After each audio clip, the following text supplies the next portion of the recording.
Well, hello everyone. Welcome to Lunch for the Soul. I love having you here with me every Wednesday at 12:30. I have an incredible guest to introduce you today. You are going to love her. She is one strong mama. And there's a good chance if you are on TikTok, you might even recognize this amazing mom because she and her daughter have become well known because of their journey, all that they've been through. But they are, I'm going to call them powerhouses. So let me introduce you to Kelly. Hello, welcome to Lunch for the Soul. Hi, I've never been called a powerhouse before, so that's awesome. Oh, you are one. Let me tell you, I love watching your videos on TikTok because you make something fun that's a nightmare, and that's childhood cancer. So I just want to start from the very beginning. First of all, I want to introduce everyone to your beauty. This is who we're talking about, Maelyn, well known as May. How much does this precious one mean to you? Oh, if I tell you she's my best friend, that wouldn't even cover it. It it is incredible the bond that I have with this little girl. Well, everybody look at these eyes and that smile. Talk about your mini me. Oh my goodness, you are two absolute beauties. And this is a faith-based program, Lunch for the Soul. And when I heard your story, I couldn't help but believe that there had to be a higher power involved in your situation. Because when people find out how you found out what was going on with your little girl, I think they're going to be amazed. First of all, it's very bizarre to be at school and get kicked in the face, right? But not only to get kicked in the face, but to get kicked where it would lead you to an early cancer diagnosis. Start us off with this journey because it is a remarkable one. It gives me goosebumps every time. So basically, Maelyn was in PE class and just in normal, activities. They were doing mountain climbers, and the little boy got off track. Maelyn got off track, and they ended up getting really close. And he just kicked her in the face. I mean, a total accident, of course. The poor boy thought he gave her cancer, um, but he kicked her in the face, and then she came home that day. It was kind of, swollen just a little bit. And I waited for all the bruising and swelling to go down because she wasn't having any trouble opening her mouth or anything. So I waited for the swelling to go down, but the swelling didn't go down.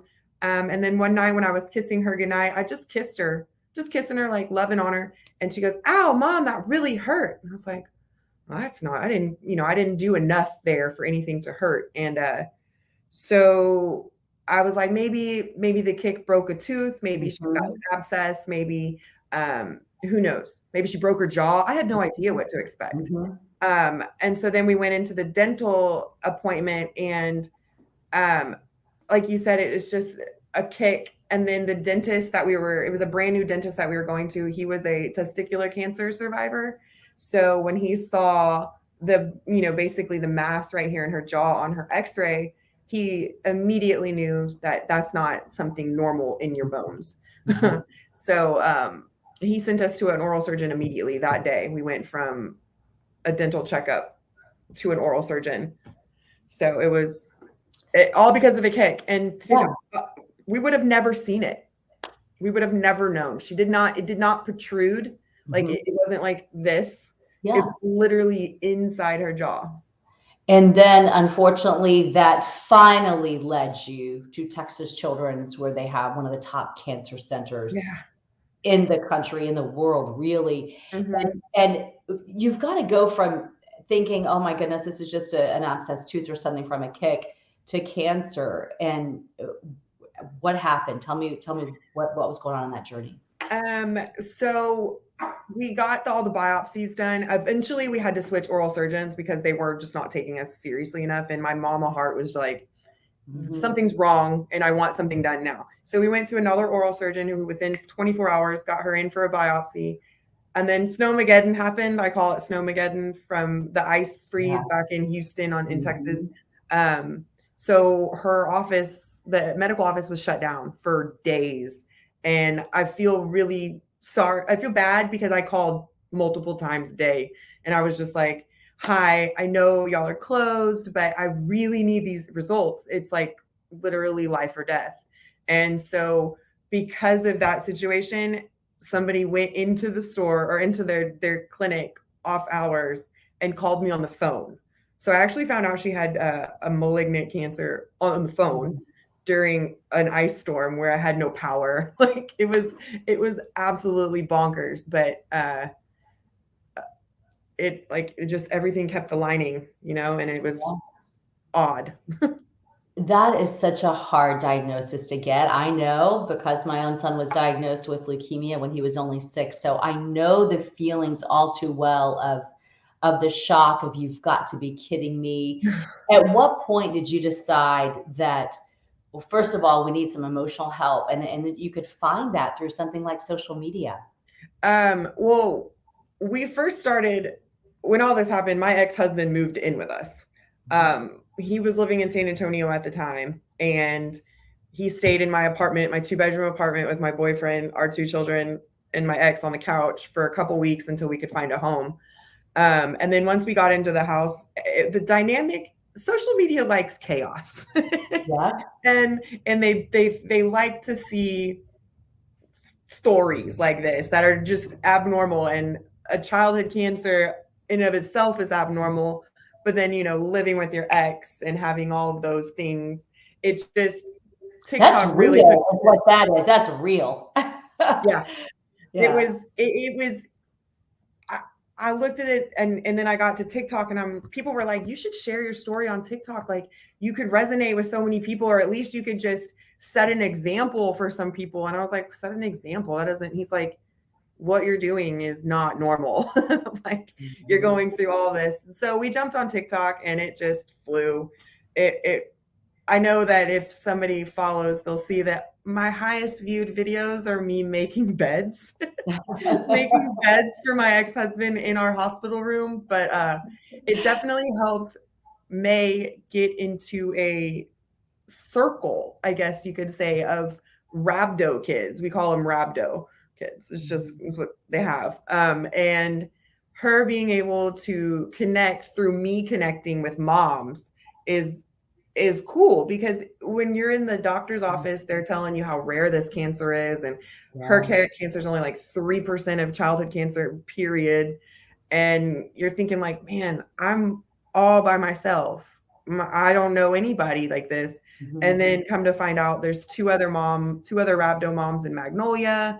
There's hundreds of rhabdo moms all over the country. Mhm. And I am so thankful for TikTok because of that. Like, Maelyn was able to send videos to some kids that were struggling losing their hair because she didn't care about her hair. She couldn't wait for it to be gone.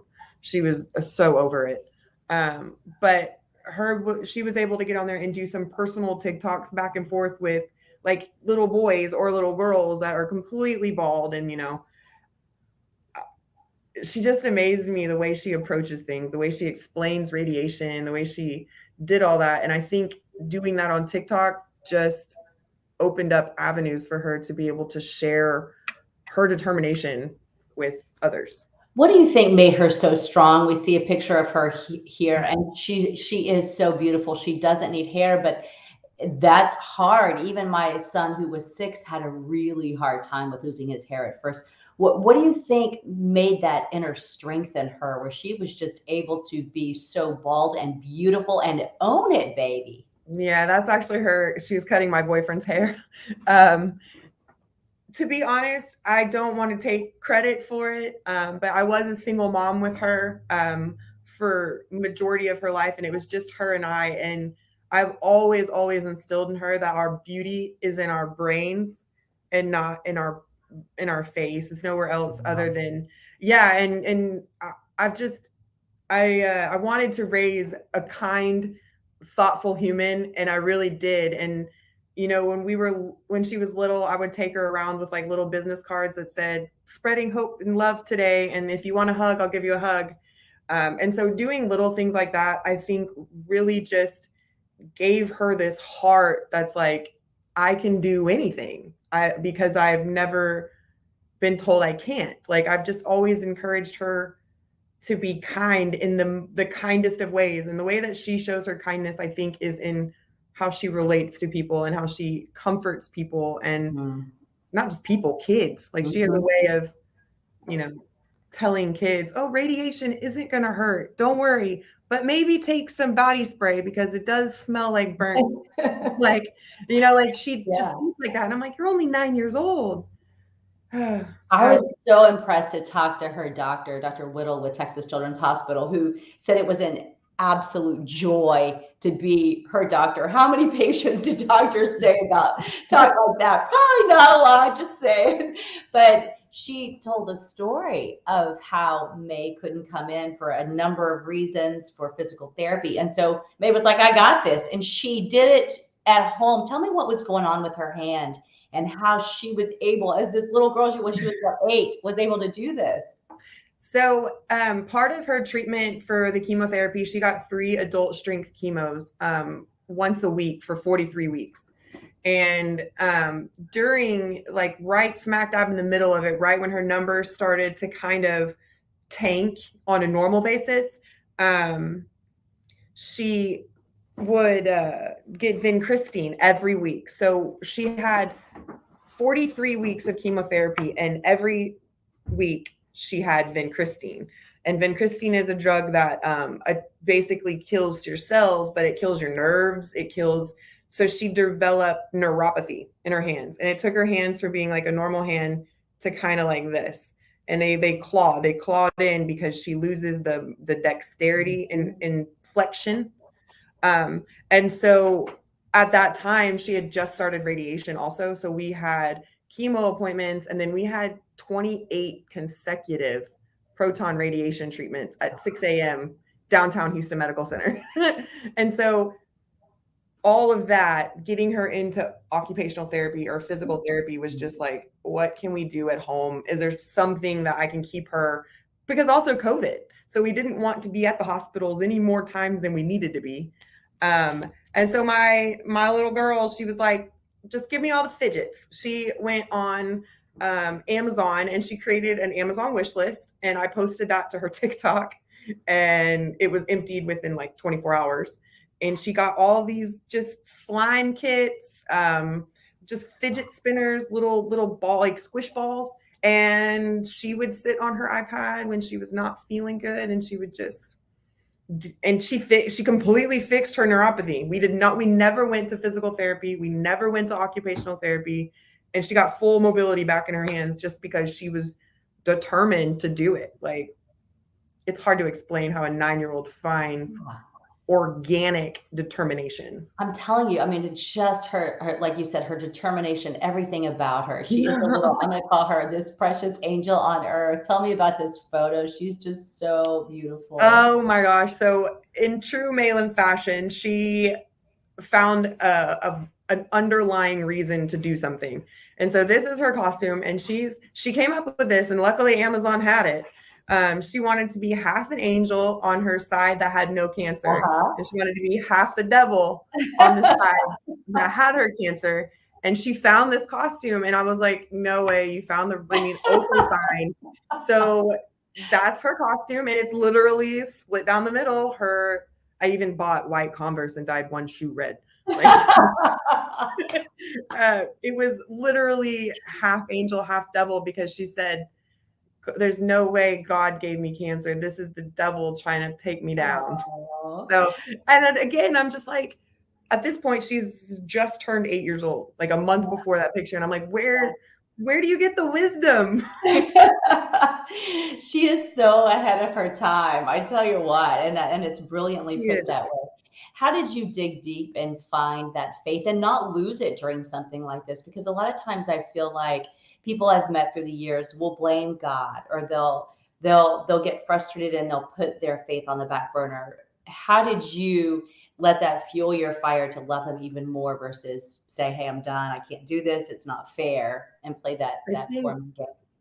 I think, God, it gives me goosebumps again.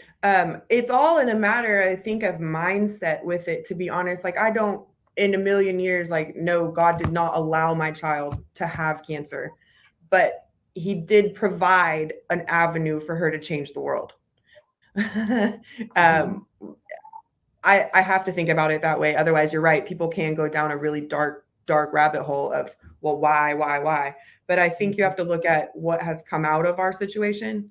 And that is all of the lives that I like just personally like been involved in and seen, and then all the just the maturity and then the growth of Maelyn is like, oh, so there's no other explanation.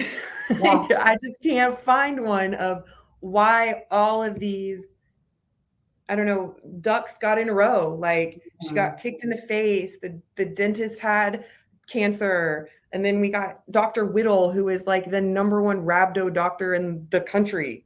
And all of these things. And we found a cancer house, like we call it the cancer house. We found a house that we could all live in together that worked, that my ex was on the other side of the house and my boyfriend and I still had our own life. All of these things lining up. I'm like, there's no other way. There's just no way that this was not orchestrated by a higher power beyond my control. And you know well as I do, you don't have any control as a cancer mom. You have no control over your kid's diet, your kid's life, anything like that. And so you have to let go of that control and just put your faith into something that has already proven is showing up for you. Like, Well, it. And how blessed are we to have Texas Children's Cancer Center right here? And I know just talking to May that she feels so much like my son Caleb, in that he has positive memories of cancer treatment, these awful things they go through, because they make it as fun as they can, but they make it normal for these kids. The support system's huge. It's remarkable. Yeah. One of Maelyn's favorite things when she was in, every 3 weeks, she would go for 2 days of inpatient chemo. And there was a music therapy or like a writing arts therapy. Before COVID, they would actually bring their instruments into the room and like play, violin with the kids. But over COVID, they switched it. But May got to write a poem. She wrote a story. She wrote a song. She what do you call it? Recorded that song in the studio. So it's like songs can fly, right? And out of it, she wants to be a child life specialist now. So I'm like, that is her. Like that role was made for Maelyn. And for people who don't know what that is, these girls, talking about powerhouses, they're like you, sweet mama. I mean, these are unbelievably gifted people who come in when the kids are first scared of a shot or chemotherapy or being put to sleep, whatever it is. And they make them smile and they make them have fun with toys and dolls to show them what's going to happen. They are remarkable. And that's what she wants to do someday now. Yeah, it is. And I thought that was incredible. I was like, that is right up your alley. That's right up, like, couldn't have asked for anything for her to do. It doesn't get any better than that. And I have a picture here.